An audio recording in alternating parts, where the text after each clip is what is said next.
In the tapestry of life, where every thread holds a story, America in Black and White emerges as a haven for the voices echoing through the heart of our communities. In this podcast, we wade through the rivers of our collective experiences, celebrating the vibrant hues of change brought forth by the whispers of hope and the roars of action. It's more than just a conversation. It's a journey into the heart of our society, illuminated by the light of those daring to dream and do. Join us, and let your voice be the melody that guides us toward a dawn where every color finds its place in the masterpiece of our shared destiny. Together, let's paint a future brimming with the positives that dwell in our minds and the actions that shape our world. Good evening, America, and welcome. Welcome to America in Black and White. I'm your host, Charles Zachary King, and I want to say right now, right here, from the top of this show, I am grateful you are here tonight. Because tonight, we're not just doing television. Tonight, we're having a real conversation. We are 4 seasons deep. This is episode 94, and today is June 17th, 2026. I want you to mark this date because what you're about to hear has the very real potential to shift the way you think about your life, your work, and what you call success. See, we spend so much of our time running, building, grinding, stacking. We hustle for the corner office, for the 6 figures, for the 7 figures, for the recognition, for the respect, and somewhere in the middle of all that building, a lot of us look around and realize something painful. We built the thing we dreamed of, and we don't feel free. We feel trapped, owned by the very thing we created. Tonight, we're going to unpack that. Tonight, we're going to ask the hard question: what is your success actually costing you? And more importantly, is it worth it? My guest tonight has spent over 3 decades walking alongside business owners, executives, and leaders, people running 6, 7, and 8-figure operations across the Caribbean and the United States, helping them redesign how they lead, how they live, and how they reclaim what matters most. He has sat across the table from global organizations like PwC and Unilever. He was born in Trinidad, lived across the Caribbean, and now his work is reaching the world. He calls himself the world has started, he calls himself and the world has started to agree, the freedom architect. Tonight, freedom is a business strategy. I need you to lean in, get comfortable, because whether you are an entrepreneur, an executive, a dreamer, or somebody who is just starting to ask the question, this conversation is for you. What you're about to hear could genuinely change how you define success forever. So, Black and White America, let's go. America in Black and White, episode 94. Let's get into it, and let's bring Mr. Andre Alexander to the stage. Hello, sir. Hi, Charles. I really had to be humbled by such a powerful introduction. I don't even know if we need a conversation again after that. Yes, sir. So is there anything you'd like to say to the audience before we get into the show? Really, it's my pleasure to be here. Glad that Charles has me on as a guest. And after such a powerful introduction, I hope I can live up to his billing. So ready to get into it whenever you are, Charles. Alrighty. So let's start into so people get to know who Andre was before Andre became the person that he is today. Take me all the way back to Trinidad. Paint the picture for us. What was life like growing up there, and what did the world look like through young Andre Alexander's eyes? That's a long way back. What I would say straight off is that I had an amazing childhood. especially when I see what's happening now. Uh, we we truly had freedom, like freedom as children to grow, to express ourselves. Uh, our, my parents especially never really pressured us too much with, exams and that type of stuff. We were allowed to, grow and have fun. And uh, they exposed us to a lot of different cultures. My father came from what you call a rural background in Trinidad. My father did finish secondary school, okay? But all his children from his background. He, fully embraced where he came from. He made sure we knew his side of the family, coming from a rural background. And I guess that helped us as we grew up. So my family was 4 kids in wedlock, and I have a brother and a sister on my father's side prior to that. And we grew up knowing each other, which was another, big plus as far as I'm concerned. Um, but as I said, we had really a lot of freedom. Um, we were, we were given a prod whenever we needed to. Like when I was up until the age of 11, I didn't really play too much sports, for instance. And my father was the one to kind of push me into it, like he saw the guys in the neighborhood going up the road to play football. And he was, why don't you all take my son? He said, all he has to do is to come up onto the field. And he said, well, he'll be there tomorrow. And that wasn't a question. You just went because you were sent, But those were the types of things we expected. And that's how we got exposed to many different things. And then sports became a huge part of my life as a result of that. And the relationships that I've enjoyed off of sports is priceless. So the Caribbean carries such a distinct culture of community, resilience, and entrepreneurial spirit. How did the environment you grew up in shape the way you think about business and leadership today? Okay, Charles has a really long story, but I'll give it a shot. Okay. So I'd say my entrepreneurial spirit came from my dad because that's how he elevated himself. He started out in sales. He saw the opportunity for business. He actually owned, I guess you all call it a service station. We call it a gas station in this part of the world. And then, he evolved into other businesses. I came into it because it seemed like I had an aptitude for figures. He recognized that. He asked me to help him in the business, to keep his books, do his taxes, that type of stuff. And I was doing that for him when I was about 15. So that's how I got introduced into entrepreneurship. And then from school, I started to work with PricewaterhouseCoopers. It was only Pricewaterhouse in those days. From there, I went to Canada to study to become a CPA. When I came back, I started to work with Unilever in Trinidad as well. And then from Unilever, I moved up the islands, similar manufacturing enterprises. I think what was good for me is that all the leaders I became exposed to, they were, let's say, very progressive with bringing people along, bringing young talent along. So I was always exposed to much higher than my level. And that helped shape how I looked at leadership, going forward. I was always keen to expose others to develop to their best ability.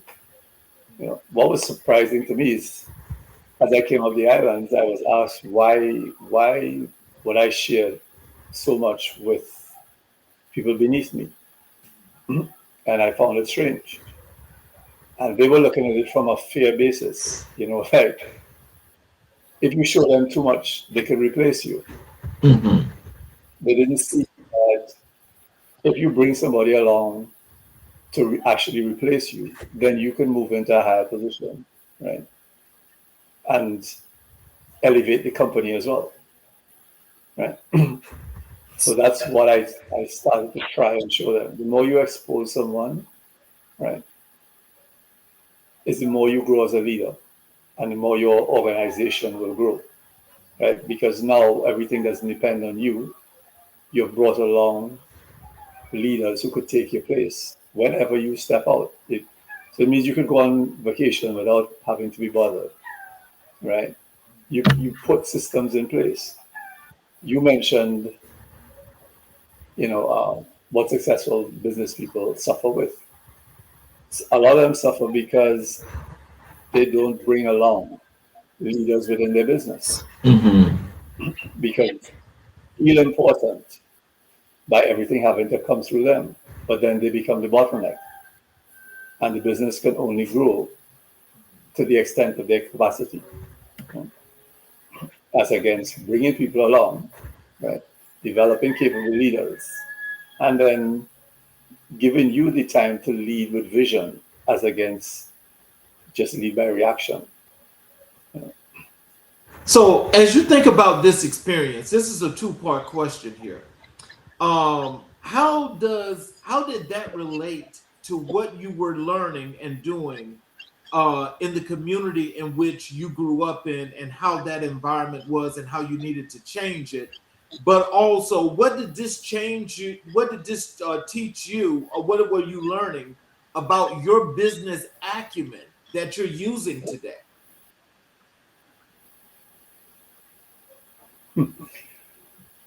And let me see if I could deal with the first one. I'd say, from a cultural standpoint, I guess I learned to not be hasty with my decisions. Right?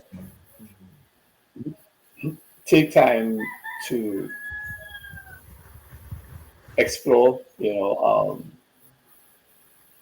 a little more depth, right? Rather than be reactionary, because reaction may fix something short term, right? But then, is it going to repeat itself? Is it a long term fix? Is it sustainable, right? When you give yourself time to think, right? Time to really align with whatever vision you may have had for your business, right? That's what becomes sustainable. So I'm blessed that I had those types of leaders around me, right? Yes, there are going to be times when you need to make a decision right away, right? But in most cases, people are hustling you for an answer because that's what they know, that's what they expect, right? If you step back, I almost guarantee that you will make a better decision, because you're not going to be coming at it from a position of stress, right? You'd have given yourself time to process and think with vision. Like, is this going to align with where we want the business to go, how we want the business to grow, how we want the people within the business to grow as well, how we want to serve those people. So I'd say that would be sort of my answer to the first part of the question. Um, do you want to go over the second part of the question again for me, just to make sure I've covered what you were Yes. expecting me to cover? So, with that learning and that experience, especially you going back to school to learn to be a CPA, what has that experience taught you that you use today in your business acumen?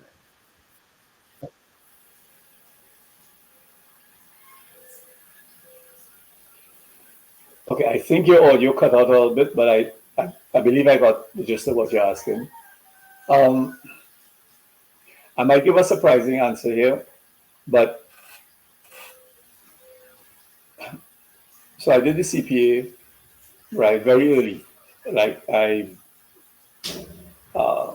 was qualified by 25, right? I had my designation by 25. And then after that was all career and then moving into consulting, right? Which I didn't do until I went to Dominica and then in Antigua. And one of the things that should help me to understand progression was that it doesn't happen in isolation. In my case, it happened because I had a lot of support. You don't necessarily think about it when it's occurring, right? But so my first job was PwC in Trinidad, right? That came about because my father had some linkage with somebody in PwC, and they told him, send me for an interview. Now you still have to do the interview and get accepted, right? Okay. But if the door wasn't opened, you may never get the opportunity, right? And the same thing when I went to Unilever. Somebody from PwC gave me a recommendation and told me go and have a conversation with a particular gentleman at PwC who happened to be the company secretary. Right? Dominica was all different. That was actually me answering to an ad placement. But because I had come from Unilever, right, it was, they didn't bother to look at anybody else after because they were doing, what they were producing was the exact same lines that Unilever produced. So I was just a natural fit, right?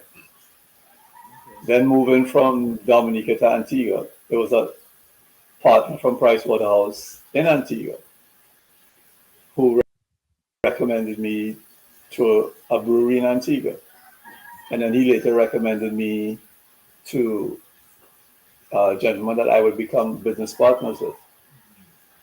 And then when that expired, he also recommended me to a firm that I did consulting for 20 years, right?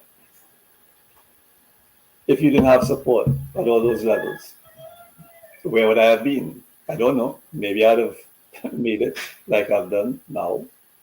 But I can tell you it was a lot easier, right, with that support. And in turn, I try to support many others that way, right? Because it's about opening a door. You still have to walk through, right? But life is a lot easier if somebody opens a door for you. Well, so in speaking of that, because you lived across multiple islands, that's Trinidad, Dominica, and Antigua. Most people stay in one place. What was it like moving between those spaces, and what did each island give you that the others couldn't?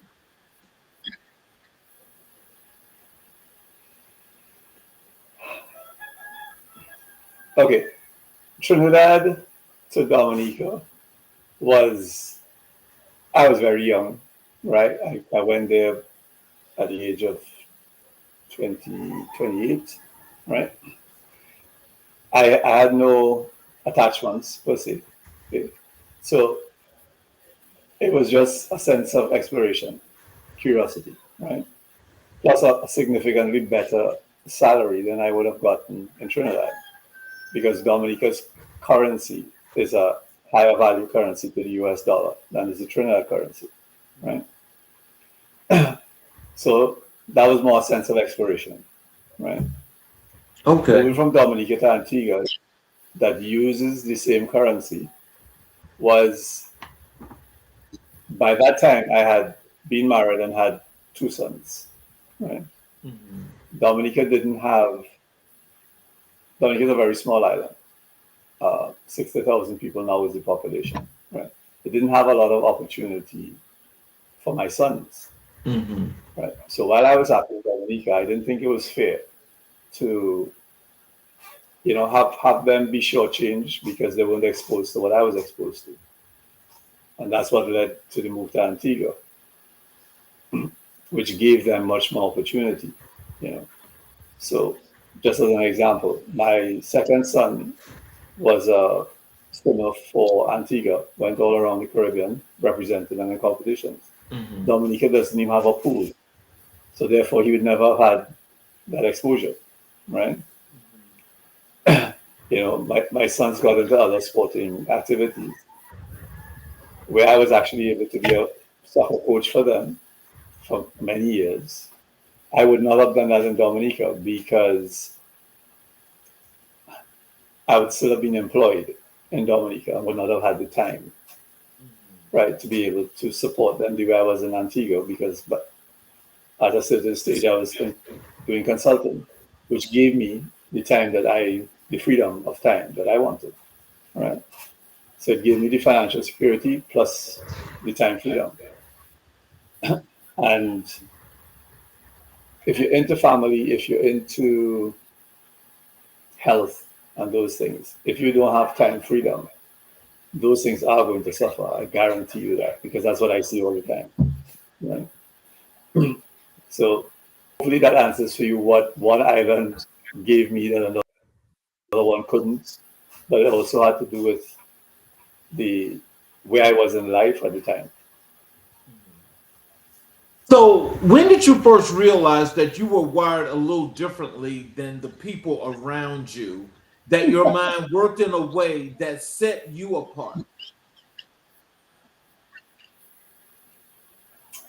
I guess very early because as my parents told me for a long time, I was very contrarian, right? So although I was an accountant, as an example, I hated wearing ties. I never wore shirt and tie as an accountant. I never wore a suit, never wore a jacket to any of the areas I was employed in, right? So I had a very early inkling to being contrarian. I just would push back against certain things because I didn't like it. It didn't work for me. And I didn't just say, well, that's what everybody does. No. And I guess some of that comes from my dad because he's a little that way as well. Mhm. But like to what I'm doing now, right? When I was studying in Canada, it was where I first saw, let's call it the hustle culture, right? Where everybody was always hustling, Mhm. right? And coming from the Caribbean, I was like, that's not the life I want, right? People are always serious. They would barely look at you in, like in the Caribbean, everybody we pass, we'd acknowledge, we'd say hi or whatever it is, right? And then that could strike up a conversation, anything could happen from there, right? I saw a totally different world when I went up there. Everybody was sort of isolating themselves. No sense of community like you mentioned earlier, right? Everybody was in their own little cocoon and they didn't want to step outside. That was definitely not the life for me. It wasn't my nature. So those were sort of the initial areas where I sort of pushed back and was contrarian. And then from the business side, that's how we continue to evolve into what I'm doing now. So, can you tell us from a cultural perspective, was this like the norm that you wanted to get past that is making you be the person to set apart from what the environment was that's making you such a great professional that you are today? Hmm. Um, Culturally, I again I'd have to go back to my dad. He had discipline as a worker, so I guess that just filtered to me. Um, I never in the early days I didn't think twice about having to work extended hours or overtime or anything like that. Right? I I viewed it as part of learning, part of me growing as a person. Right? But it was helped by the fact that I had a lot of good people around me all the time. immediate bosses were all very supportive, you know, to show you a sort of cultural difference. In Price Waterhouse, so like the World Cup is going on now in your country, right? We use the World Cup games were during work hours when the World Cup was happening in those times, right? And the ladies in the office would hold down the office, allow the men to go and watch the game, right? And I'm talking, I was like 19 at this time, right? But I'm exposed to that from my bosses, right? And then we would, you know, do something in return for the ladies whenever they wanted to do something. So very early, I learned, again, support, you know, like they support you, you support them in return, right? There's give and take, but where everybody wins as against one one set of people only taking all the time, like I see a lot in certain cultures, you know. So my answer to that from a cultural standpoint, uh, I wouldn't say it happens like everywhere in the Caribbean, but I know it does happen with a lot of business spaces. You know, the owners are not that strict. They're not that demanding. They understand give and take, right? Especially in private enterprise as against public sector. So that seems to filter through for us, at least in the parts of the Caribbean that I have lived. So, who were the most influential people in your early life? The ones who planted seeds in you that you're still watering today? Hmm. There are quite a few, but I'll still go back to my dad. My dad definitely was very influential in that. Uh, you know, and he was a great role model that I guess I didn't realize until later in life, but at least I realized it when he was alive still. Right? For somebody not to finish secondary school and then put 4 children through university, not in Trinidad, but away, right? That's a huge achievement in my eyes, anyhow, right?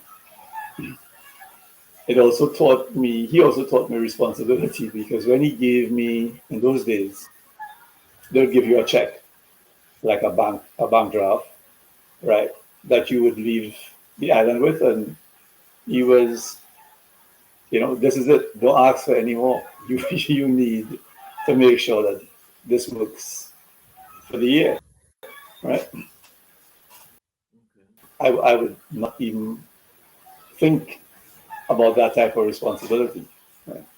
So I've always encouraged people to step outside, go on their own, be independent, where you don't have like the immediate parents or family that you could fall back on because you messed up, right? When you don't have that, you look at life differently, you do things a lot differently. And I definitely encourage young people, even if it's for 6 months, right? Make it part of your plan to move away from your support system. Go out there on your own. Figure stuff out on your own. Okay. So, Caribbean people often carry a dual identity, rooted deeply in island culture, but also to a larger world stage. Did you feel that tension growing up? And how did you navigate it?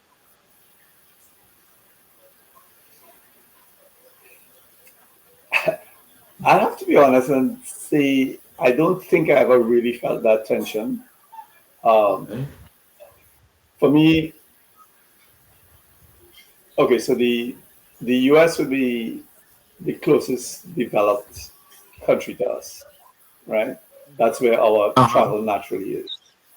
Um, some people would have gone to the UK, but the majority of people go to the US, right? for me, it was always somewhere to visit, somewhere to experience something different, to shop, because we wouldn't, have what you offer from a shopping standpoint. Sometimes to get, sample different foods that you mightn't get otherwise. But I've never had the feeling that I'm missing out because I'm not living, in another country that could offer more from a development standpoint.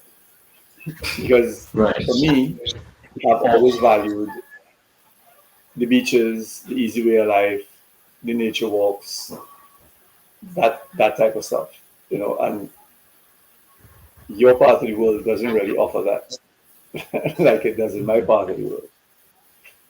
Even in Trinidad, it was like half hour to 40 minutes to the beach, to the popular beach, right? In Antigua, it's like 10 minutes for me. If I lived in your part of the world, some people never see the beach, right? They have to travel.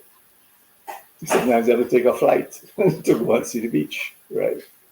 Right. So for me, that is more important than any material benefits that a developed country could offer. So I didn't really have that issue with the dual, uh, let's say dual, what's the term I'm looking for? Um, Wanting to be somewhere else while being where you are. I've always been about where I am in the Caribbean. That's my lane. That's where I've always wanted to be.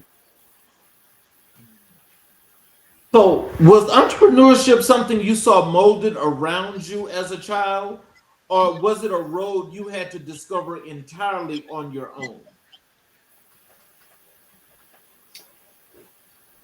Um, I saw it early with my dad, as I said. Um, but then afterwards, I followed the career path. I went into corporate. Right. I saw a lot of entrepreneurs struggling while I was in corporate. Right. Primarily because even when they were considered to be doing well, they always seemed unhappy.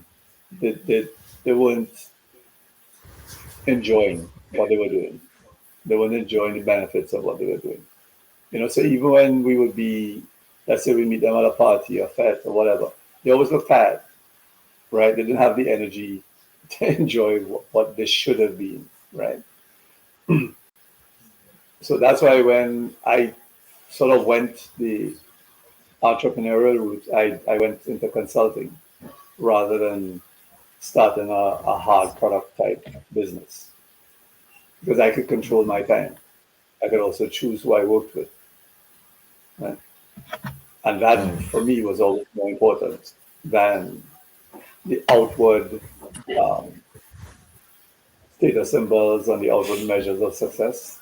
Success for me is always internal, how I feel about it, what it does for me, on my inside, on how my nervous system reacts to it. Right? Am I happy?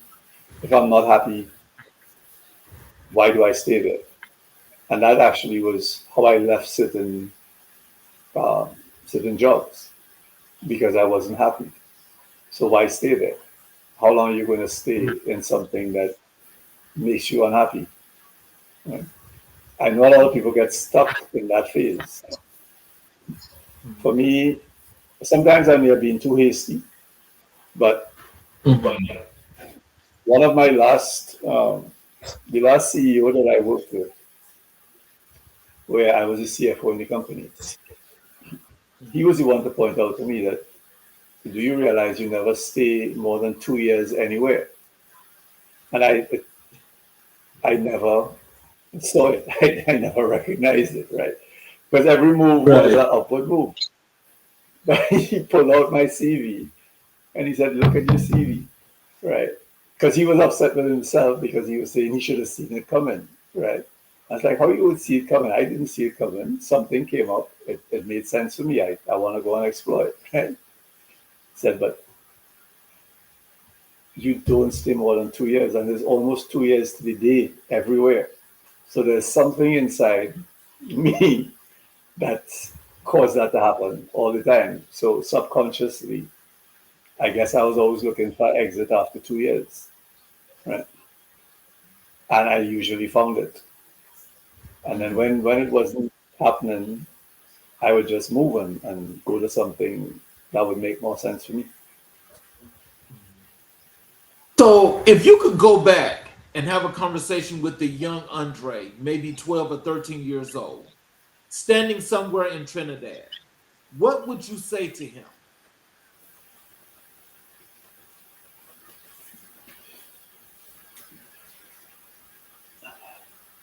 That's really interesting. Um, I would say do everything the same way I did it, right? Up until um, up until my divorce, because I could see how I could have done things a little differently, right? But prior to my divorce, I had 50 good years, so I wouldn't change anything. I tell him, follow your gut, go with your feel, right? Develop your relationships. You know, sports has given me a lot of relationships that I still haven't enjoyed. So I always encourage people to get that sense of community from some sporting endeavor. Right? And I'm not referring to like chess. I'm talking about real physical sports, team sports, as against individual sports. Because team sports is where you really make the connections. You know, and team sports also teaches you the benefit of working with teams within a company, because teams have in any sporting endeavor. If you don't pull together, you're going to lose, right? And you're not only going to lose, you're going to lose badly, right? Teamwork is essential for any business to do well. Even if you feel that you are a solopreneur, you never, very seldom are you truly a solopreneur. You have to outsource certain things to people at different times, right? If you outsource well and you develop well with your team, right, your business is going to grow and it's going to make you lighter because it's going to take a lot of weight off your shoulders. So that's how I would answer that one. Like I wouldn't really do anything different up until I was about 50, and then, you know, I'd be a little more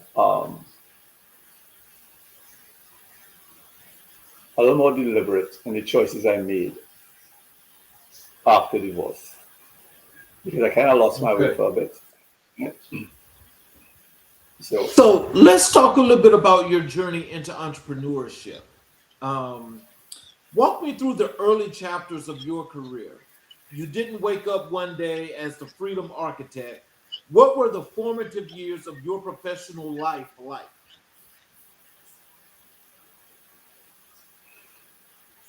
I'll answer that. So I have two sides to my professional life. I have the corporate side and I have the consulting and mentorship side, right? The corporate side prepared me for the consulting and mentorship side in several ways. I got the discipline from the corporate side. So when many people have difficulty working from home, for instance, that was never an issue for me because I always had the discipline, right? So once I set aside an area in the home, that's my office. It's the same equivalent as me going to any other office, right? I know how to set my boundaries and work with it, right? Whereas I know a lot of people struggle with it, right? Right. Um, And then moving fully into the entrepreneurship side of it, I had all the experiences I had from corporate to draw on to be able to offer companies a service that would make sense for them. And by being able to do that, I was able to be very fulfilled because it was something that I enjoyed doing, right? It wasn't something I had to do because I needed the money to come in. So I'm very blessed that I've always felt fulfilled in everything I've done on the entrepreneurial side. I'm blessed too because I didn't have, I cannot think right now of a bad client that I had because I was always able to choose the clients that I wanted to work with. And that's why people tell me I never look stressed. I'm sure I've been stressed at different times, right? But very seldom extended, you know. I just don't feel that type of stress because I've been that blessed, you know. So, you know, you said something earlier in your answer that I think is really important. And if you could, you know, let's elaborate on this. So maybe some of the younger up and coming entrepreneurs, especially around there in the Caribbean area, and those that are out here in the audience in general, can learn something. Tell us about that discipline part. What did the discipline do that's helped you to this point?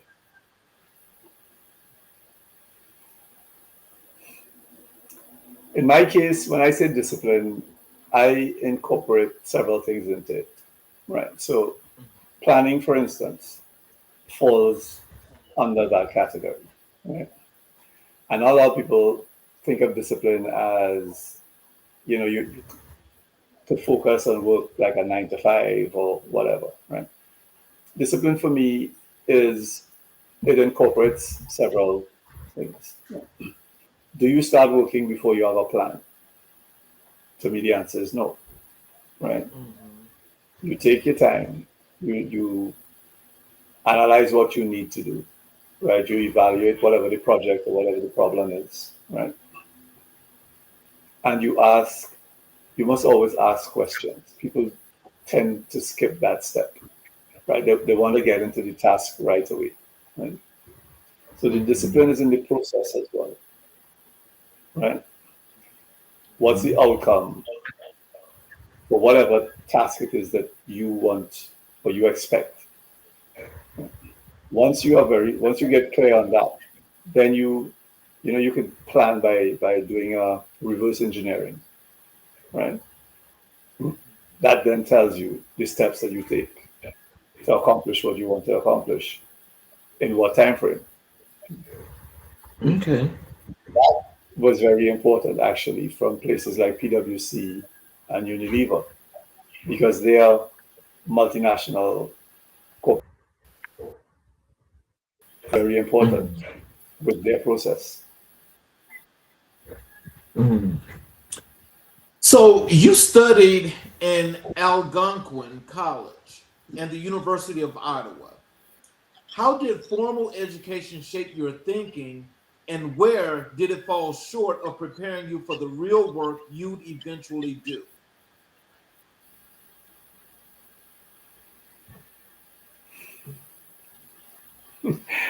When I went when I went to Algonquin, which was the first phase of it, right, that was when I became exposed to people much older than me in a classroom, right? All before that, everybody in the classroom would be my age, right? And then suddenly, I was met with people coming to class in a suit, you know, like 20, 30 years, 40 years older than me, right? So I have to be honest and say, I felt small at that time. I was like, okay, I'm out of my league here, right? I just need to stay quiet and listen to what they say, right? Which is not necessarily a good thing, right? because in retrospect, I stayed quiet for too long. Whereas if I actually had the confidence to interact with them more, I would probably have, learned more and advanced at a faster pace. I was able to do that later on, but certainly in the early part, I was like, I'm out of my league. I need to just stay quiet, sit at the back, and try and pick up as much as I could pick up. Right. Again, that's not something I recommend for everyone to do. That was just what happened to me at that stage. But eventually, I'd say from maybe like my second year, right, when I started to feel more comfortable with them, right. The benefit for me was being able to see how whatever we were studying applied in the real world, because these people who are already working in the real world, right, they were able to bring the perspective of real world working environment to the classroom.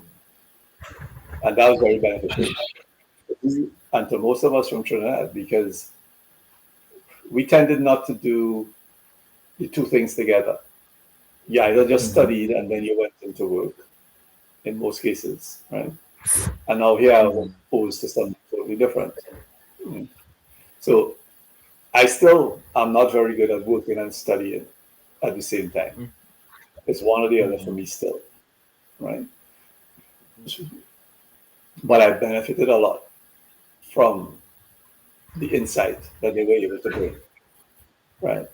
And that helped me almost everywhere I went after, because I was able to understand and implement what I was learning in the classroom. I've seen too many people come to me for interviews. They're qualified, but they have nothing to offer because they've never worked, right? Wow. But then they have an expectation of a salary and a big salary, you know. No, and I keep telling them in certain fields, you still have to pay your dues. Because what you're actually asking me to do now, you you got qualified, and now you want me to pay you to learn how to implement it in the real world. That doesn't quite cut it. Right. You still have to be able to pay your dues before you have the salary expectation. So the younger entrepreneurs, the younger generation that's out here that's watching today, what are some tips you can give them about entrepreneurship that they should more than adhere and take this advice in order to make their lives, their businesses that much more prosperous here in the future? Before prosperous, I would use it to make it a easier path for them, right? Because too many of them on a path of self-discovery, right? And they're being conditioned to believe that they have to do it all on their own, so they're in isolation as well, right? Whatever entrepreneurship venture that you want to pursue, right? If you've been working before, I'd say build up, like you don't make the decision today for tomorrow, right? Again, part of planning. So I'd say make sure you have at least 6 months of living expenses available to you, so you're not stressing about money right away.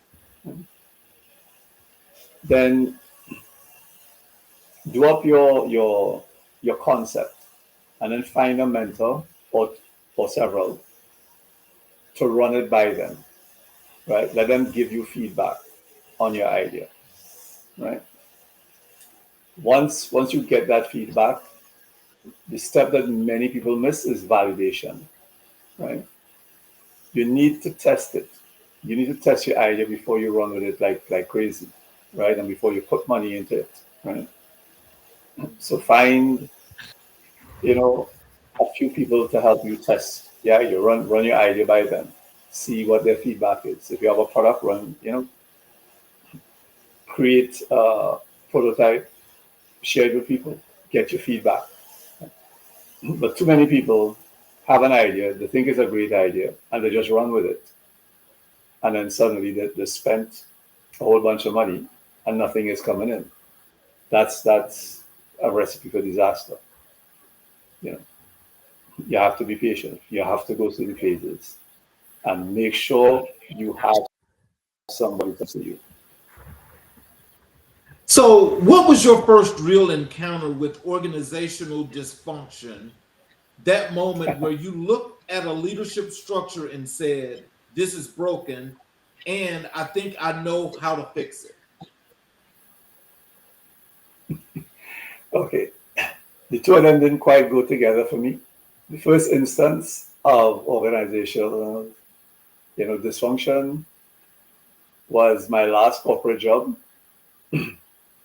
and the CEO and I couldn't get along because we used to clash a lot, right? Because he was very abrasive, and it wasn't only me he was abrasive to, and he was abrasive to me in a much milder way than to everybody else in the organization, right? And that was one of the times when I was hasty, when I was like, you know what, you have my resignation tomorrow. And this was like after 6 weeks in the job. The chairman came down. He asked me not to leave. He was in Germany. He asked me not to leave, to wait until he came down. And then the three of us would thrash it out, right? And eventually the CEO realized that his approach, and I don't like to use this term, but it was like, I know you'd be familiar with it. It was like massa treating, those beneath it, right?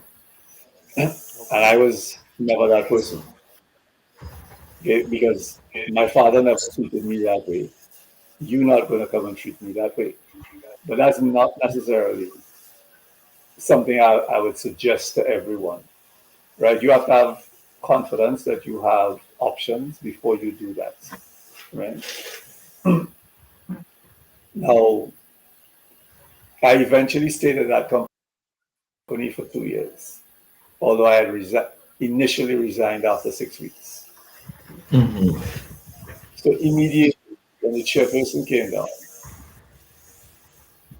the three of us came to the understanding that we had to have a change in organizational culture, right?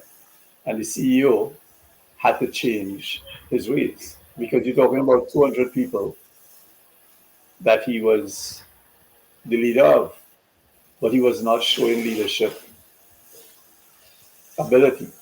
He was showing a sort of massa mentality, if you want to put it that way, right? So he was gradually able to change, right? We actually became, I would say, almost friends by the time I had left because he was able to change and I was able to adapt. Right?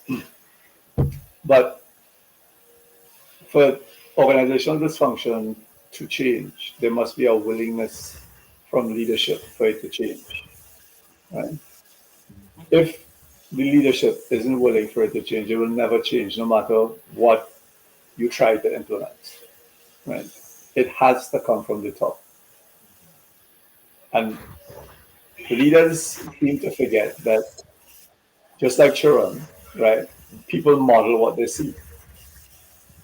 If you're giving out whatever vibe you're giving out, the people beneath you are going to model it the same way, right? Yep. And if everybody is modeling negativity, then the organization is going to fail or just not perform to the best of its ability. Right? So, So to answer, go ahead. no, go ahead. Go ahead and finish. Yeah, I was just going to say, so bring it into what I do now, right? That's one of the first things I do when I go in any organization, work with anybody in a personal capacity side, right? no change takes place unless whoever is the leader, right, is willing to change themselves. So you've spent over 30 years in this space. In those early years, who were the mentors or models who helped you develop your frameworks and your philosophy?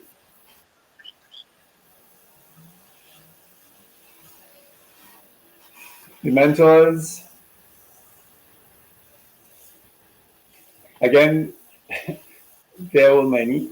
Um, like the gentleman I mentioned to you from Price Waterhouse earlier, right? But I'd say everywhere that I went, I was blessed with genuine leaders, right? I saw how they treated their employees, even when they were upset, right? That was momentary. It's not something that lasted, right? And then I saw the respect that almost everyone had for them, including myself, right? So I was able to model that everywhere I went and continue to model it, right? And once I sort of got that framework down, that the only way a business does well is if you treat your people well, right? Once you get that understanding, it's easier for other things to fall into place, right? Because if I came, for instance, and told you, Charles, you have too much on your plate, right? You don't need to be making decisions for X, Y, and Z, right? You're going to push back because that's what you know, right? If I can help you to change your thinking by showing you how it could be better for you, if you were able to step back, right? And able to trust people that you have under you, right? And that's one of the things I was always able to do. Help them by training the people under them to be able to step up, right? And develop confidence and take decisions, from not a place of fear, but a place of confidence because they're exposed and they know what to do.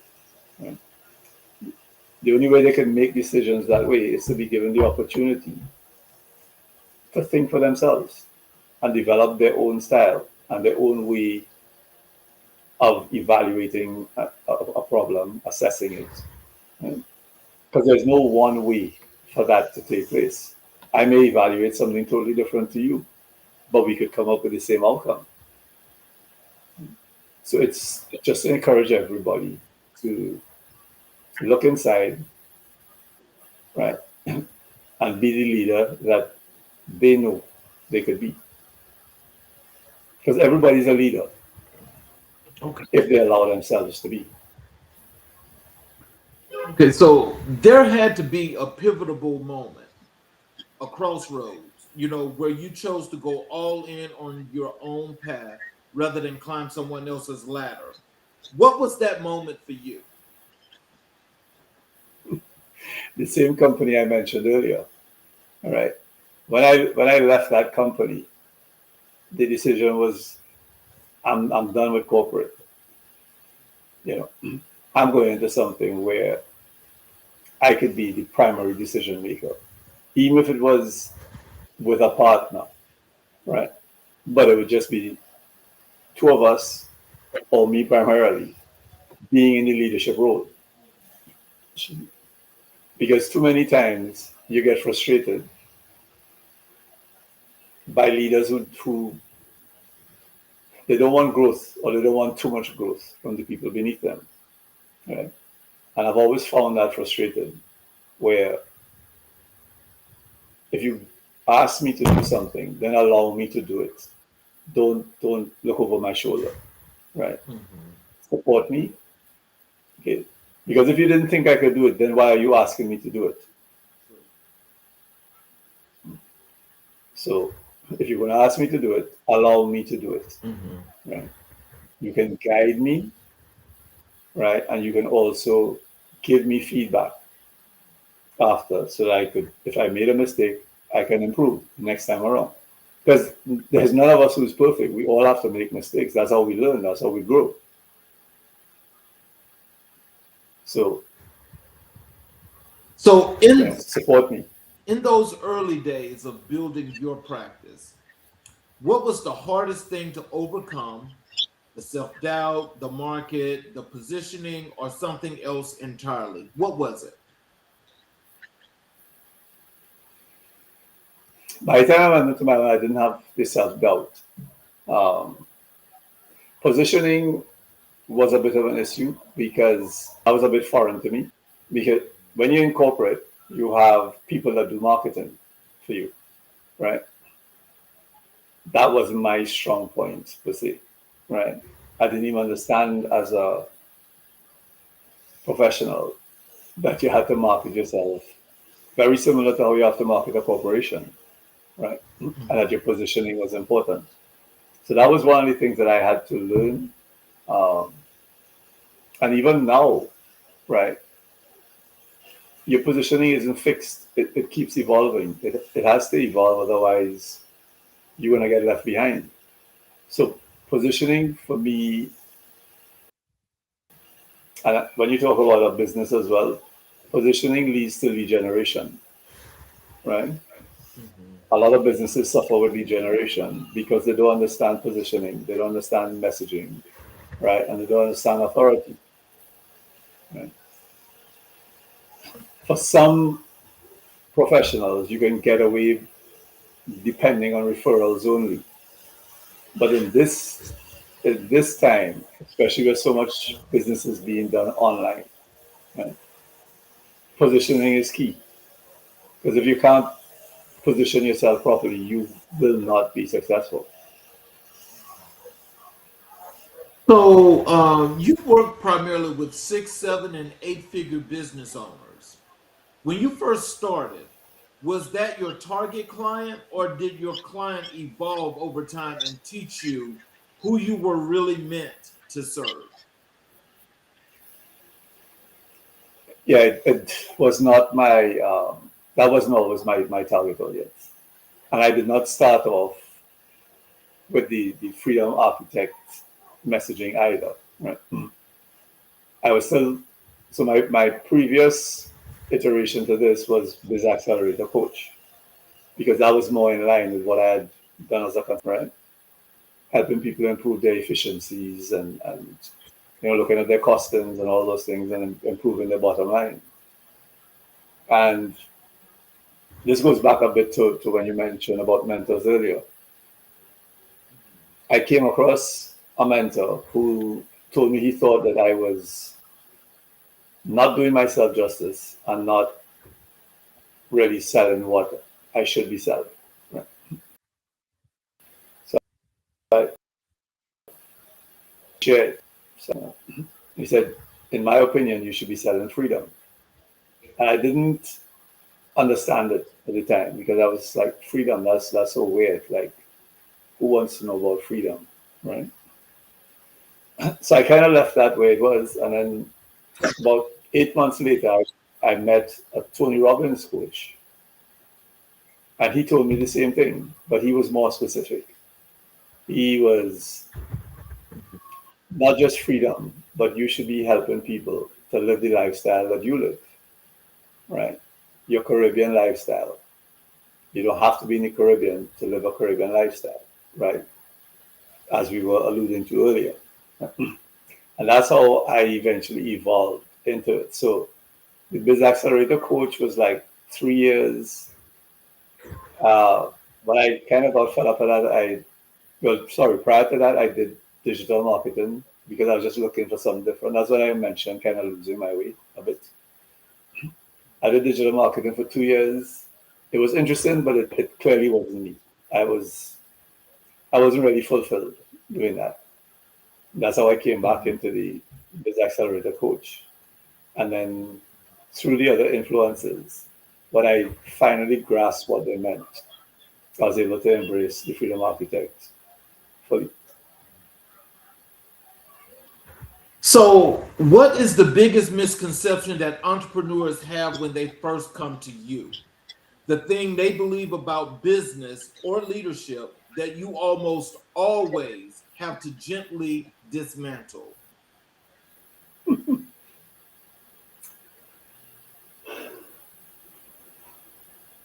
Well, one of the big things is the more you make, right? Almost every entrepreneur and business person has that in their locker because that's conditioning from the time we were small, right? That's something we've heard from the time we've been very small, right? And then closely aligned to that is the more you learn, the more you earn, right? But that's not true either, because we know highly qualified people academically who don't earn well, because you still have to be able to implement or integrate whatever you've learned into whatever you are selling. They work hard. When you help them to see that that's really a myth, right? It's a big eye opener for them, but they push back against it very often because they default to that behavior from the time they feel any form of pressure. And when you feel pressure, you just double down, you work harder, right? You have to push through. But that doesn't allow you time to think. That doesn't allow you time to recharge, right? And it certainly doesn't help your health or your relationships or so many other things, right? Working harder is only going to give you less time for relationships. Most people, health slips and they let it continue to slide, right? Because they're so taken up and engrossed in working harder, right? Okay, so you push yourself, and there's an example I have to use very often. You push yourself, you push yourself, you push yourself, and then you have a breakdown. Or you have a major health event. For many, it's been a heart attack or a stroke, right? For the ones who survive, they could suddenly make a change tomorrow, right? Why can't you make that change before the health scare? Because of the conditioning. Right? So that's almost every time the first thing I see in people. You know, I don't think I've not had one person where that's what I see as the first thing that needs to be addressed. So when you think about your community and you think about your work as an entrepreneur, what do you want people in your community to learn and understand from your work as an entrepreneur? Okay, Charles, you broke up a little bit there. Could you repeat that for me, please? When you think about your business as an entrepreneur, the work that you do as an entrepreneur and your community, what do you want your community to learn from your work as an entrepreneur as to the embetterment and the improvement of people in the community to get better with entrepreneurship?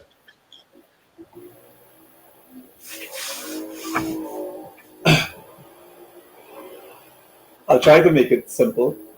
You got into entrepreneurship for a reason. For most people, it's for a better lifestyle, freedom to make choices, that type of stuff, right? Instead, what they tend to do is bring corporate into their entrepreneurship venture because that's what they knew, right? So there's one question that I ask everyone. What did you get into business for? What was the life that you wanted your business to provide for you? If you can't answer that question, we can't move forward because that's your baseline. I can only help you if you have that baseline, right? So the first part is always to help them establish a baseline. Right? And it's surprising how many people cannot answer that question because they've been on default. They building their business automatically because they're just doing what they see other people do, right? Without the recognition that you can design your business, right, to support the life that you want. So which one comes first, work or life? Which is why I push back against the term work-life balance, because work comes first for a reason, right? The language tells you what you're being conditioned to. So why isn't it life-work balance, where life comes before work? Right? When you make those subtle shifts, you start approaching things differently. So that's how I would answer that for you. So, how has the landscape of entrepreneurship in the Caribbean changed over 30 plus years you've been doing this work? And do you think Caribbean entrepreneurs are getting the support they deserve on the world stage?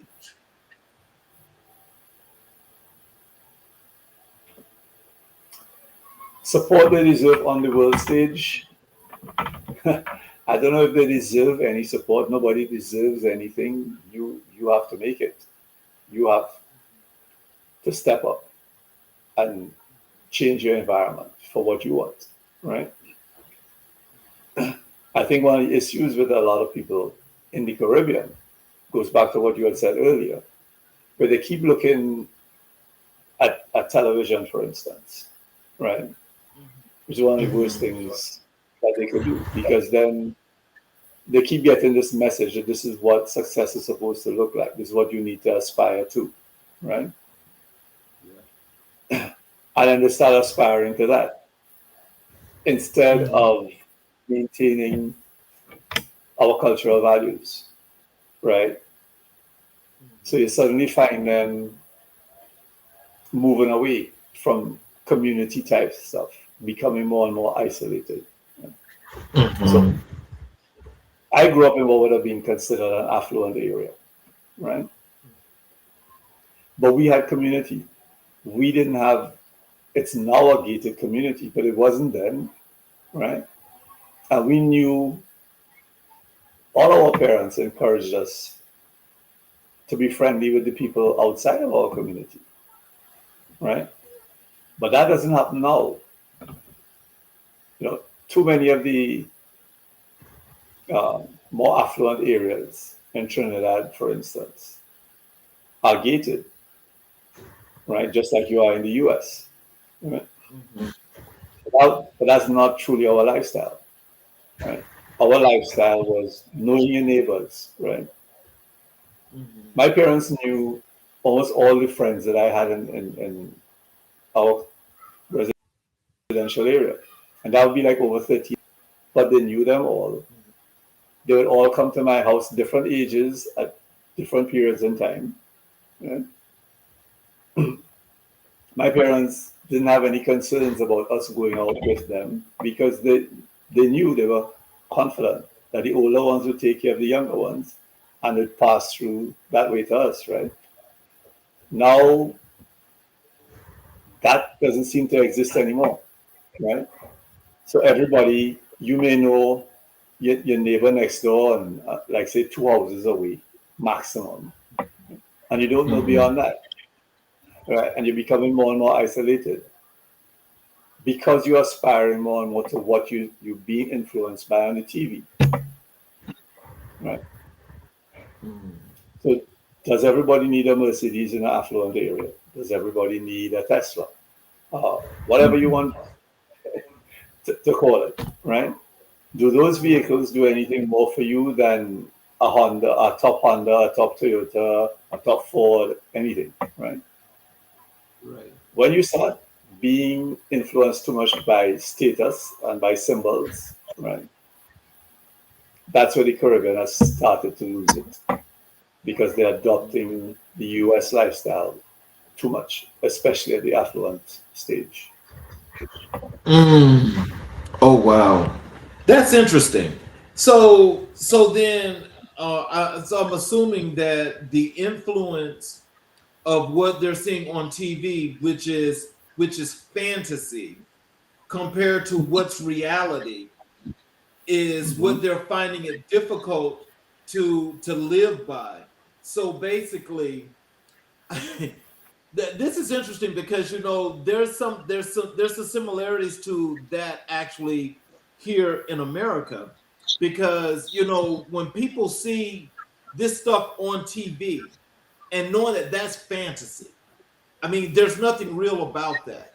But for some strange reason, to aspire to do that, and then you come back to reality and you have to be in this real world, why do you think it's difficult to make that adjustment? Because, I mean, if you got what you know is real, why can't you work with that? Because of the fantasy, right? You just said it, right? My reality, right? Mhm. I've been conditioned is the word I always come back to. I've been conditioned to believe that my reality is not good enough, right? Okay. But it doesn't have anything to do with relationships or people, right? Right. It's all Right. appearance, right? And material possessions, because that's all that TV shows you, right? Yes. Yes. Yeah. So for me to look happy like what I see, because they're not seeing what's beneath, they're only seeing the happy appearance. Everybody who has material possessions, as you see them on TV, always look happy, right? That's what we want to aspire to, because that's what you're seeing. And if you're being bombarded with that every day, every hour of every day, right? It's Have you ever heard of a guy called Peter Sage? What's the name? Peter Sage, Sage. I think I have heard that name before. I would just suggest anybody in the audience to look him up as well. But he I actually did a 5-day session with him last week. And I had to laugh just because one of the things he said, right? Stop watching TV, right? Yep. Stop looking at the news, right? The news brings nothing but negativity to you. Very seldom do you hear a feel good story, right? The news is there to encourage you to live in fear, right? Yep. That's the sensationalism. Right. And then the flip side of that is you now start to become fearful for your lifestyle. Because either it's not going to provide for you long term, it's going to have you in an area that's like not a good area. It's suddenly exposed to um, elements that you don't want to grow up with, although it would have been a good area when you were growing up, right? It suddenly has become an area that you no longer feel comfortable in, right? That's by design, right? The the the elements that you don't want to be associated with, they didn't just turn up overnight. That's part of a bigger design, right? So if you keep buying into the agenda, you keep buying into the news, you keep buying into the propaganda, all the and all the ads. Look at the ads, right? Even for entrepreneurs, they want to aspire to be like somebody that they saw, right? Or they've been exposed to. Right? And everybody looks like an overnight success. Do you know of any TV show, for instance, that tells you about the 10 years that they struggled before or the 15 years that they struggled before? No, they only pick up when they become successful. And this is the lifestyle that they now have. And then somehow or the other, you think you should be able to achieve that lifestyle within months or a year maximum. And then that creates a spiral for you. Because you're always stressing to reach that level, not realizing it's all by steps. and very few people, and I know you would accept this in a big way, Charles. We've always been conditioned not to have gratitude. Gratitude for what Mm. we lost, right? If you don't have gratitude for what you have, you can never be happy, because gratitude is internal and happiness is internal. But we're looking for external validation for happiness all the time, and that's because of the media. If you don't disconnect, as we say, you don't disconnect from the matrix, you're going to stay in the matrix.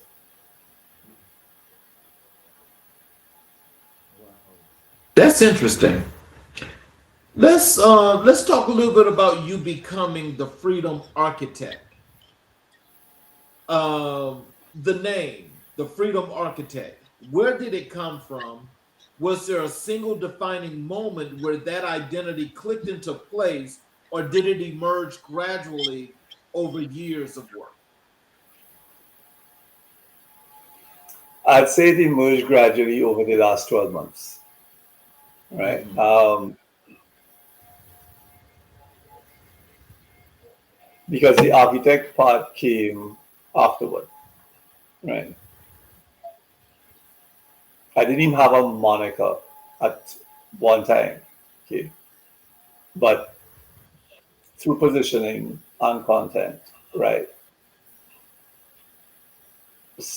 There was a gentleman who had called me and he said, he asked me about my work, you know, with helping people become free and business people to live a freedom lifestyle, which is what I used to refer to all the time, right? A freedom lifestyle. And he used the word architect, you know, like you actually more like an architect, you're helping them to design, you know, Mhm.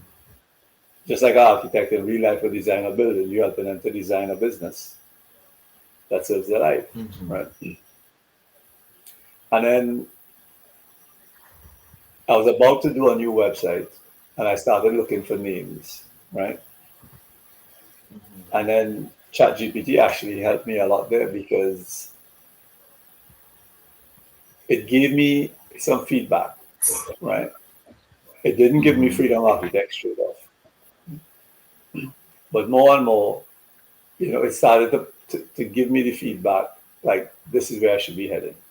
So my umbrella is actually my website is missionfreedomhq.com. So missionfreedomheadquarters.com, right? That's the umbrella. And then the freedom architect is the voice, is the messaging, right? It's the way that I want to help people to live, right?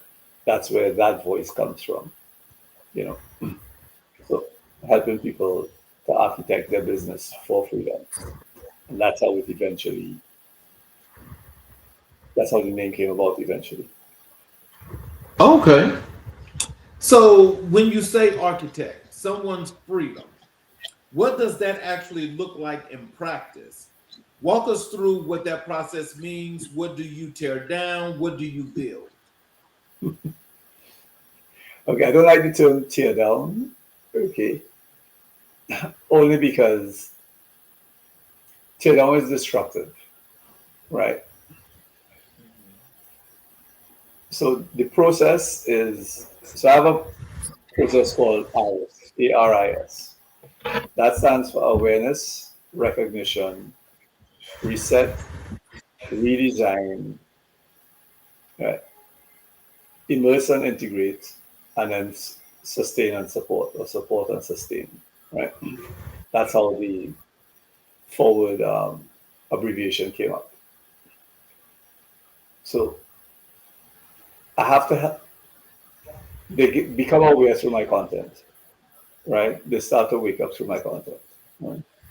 They Mhm. start gaining recognition through my content or through a lead magnet, one or two lead magnets that I share, right? And I shouldn't call it Mhm. lead magnets, I should just call it resources, right?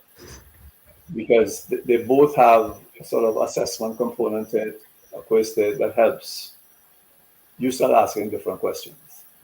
right? Mhm. So once they do that and they come into the ecosystem fully, the first stage, like I told you, is to help them think differently. Because if there's no way you're going to achieve any form of change or transformation if you're thinking the same way that you would before you came into it. Right? And that's where we start looking at what's the belief systems that they have, what's really holding them back, what's causing them to look at life in a particular way, look at business in a particular way. Right? So for everybody, it's different. As I mentioned earlier, the one thing is that everybody thinks working harder means you'll obviously earn more. We know that's not true. Because at the most menial job where people are not earning a good salary, they work hard, but they're not earning more, right? So that's a fallacy. That has always been a myth. Yeah. That's one of the ones that you have. If you want to use the term tear down, that's the one that I would actually tear down. Most of the others is more subtle, right? But work harder is a myth, right? And sometimes I have to tear it down because sometimes they're holding on to it too hard, too dear. Right? Because remember, this didn't come from parents alone. In some cases, it came from grandparents too.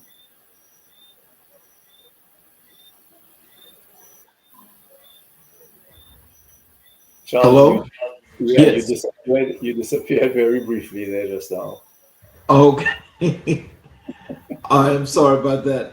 Look, final question for you. The word freedom means something different to everyone who hears it.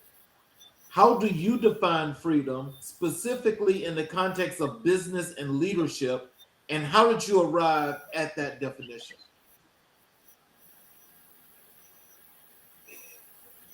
My definition of freedom is very simple, right? Being able to do what you want, when you want, how you want, right? A lot of successful people lose simple things like joy, spontaneity. Spontaneity for me is the biggest indicator for freedom. Right? If you can't just decide today to get up and do something different because you feel like it, right? Then you don't have freedom. So that's why that my definition: do what you want, when you want, how you want, right? That's what So, my design is about.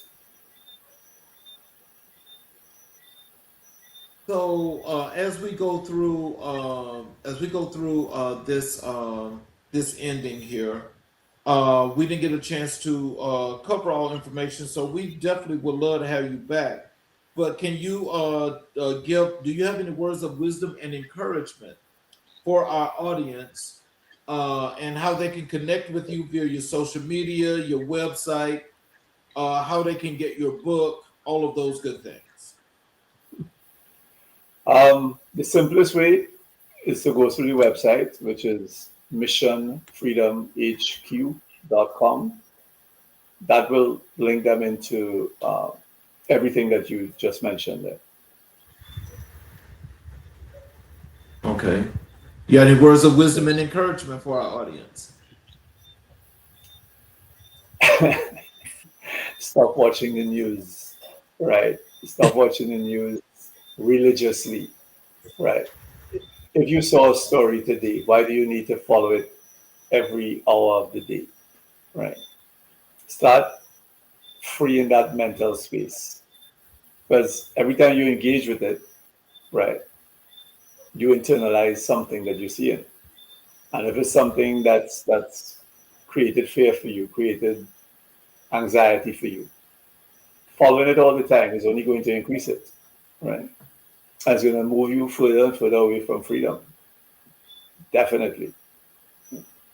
So if you want a better lifestyle, if you want a business, or even within your company, if you're an executive or a senior leader, right, why are you in business. You need to define that. You need to get really clear on it and then start leading from that rather than just being like going with the status quo, going with it because that's how it's always been. You have the power to change it, right? But the only way that change will occur and be sustainable is if you get very clear on what it is you want from your business and the life that you want your business to provide. Well, I want to thank you for spending this time with us because, in learning, especially from a cultural perspective, that pretty much things are pretty much the same, no matter where we go around the world, because the Yes. influences are just what they are. And I want to thank you, for your work and the work that you're doing to influence and inspire people, in your communities as you do the work that you do. Before I close the show, I want to ask, do you have a few minutes to stick around after I close? Sorry, say that last part again. Do I have? Do you have a few minutes to stick around after I Yes. close the show? Sure. Yeah. No problem. So, in closing, I want to thank each and every person that's been with us tonight, that's watched the show. I want to thank you for your time, and I'm sure and I hope that you've learned some things that Andre has put out, especially about entrepreneurship, because the influences are definitely real, and the things that he was putting out are definitely great tips that I think each and every individual should take and learn some things from. For those of you that are watching on all of our channels, especially the YouTube channels, if you have not yet subscribed and enabled all notifications, I do ask if you would please support us by subscribing and enabling all notifications and following the show. And so as we go live, you're able to click the show and just watch it. And you're also able to go back to the channel and watch each and every episode of every great guest that has been here, that has more than left inspirational and motivational points for each and every community, but they've left something that can help you as well. So in closing, I'm going to close with this monologue. Before I let you go tonight, I need to take a moment because this conversation deserves it.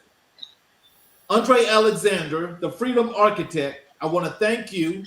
I want to thank you for your time, your wisdom, your honesty, and your heart. What you share tonight is not just theory, it is lived truth. And I know that someone watching this right now needs exactly those words that you just put out, those lessons. Because here's what I want you to take with you tonight. The most important lesson from this conversation is this: building is not the goal, living is the goal, success is a vehicle, not a destination. And when your vehicle starts driving you instead of the other way around, you've lost the plot. True wealth is not the number in your account. True wealth is the freedom over your own time, your own choices, and your own life. That is what Andre Alexander has spent 30 years helping people reclaim. And that is what Freedom Conversations is all about. I want you to think about, what Andre has put out tonight, but we opened this show with a story that is telling you about not only how he started, but the things that he has done in business to grow those things that he does. So I want to thank you all. This has been America in Black and White. This is season 4, episode number 94. I want you guys to please come back and see us tomorrow night as we have another great show for you.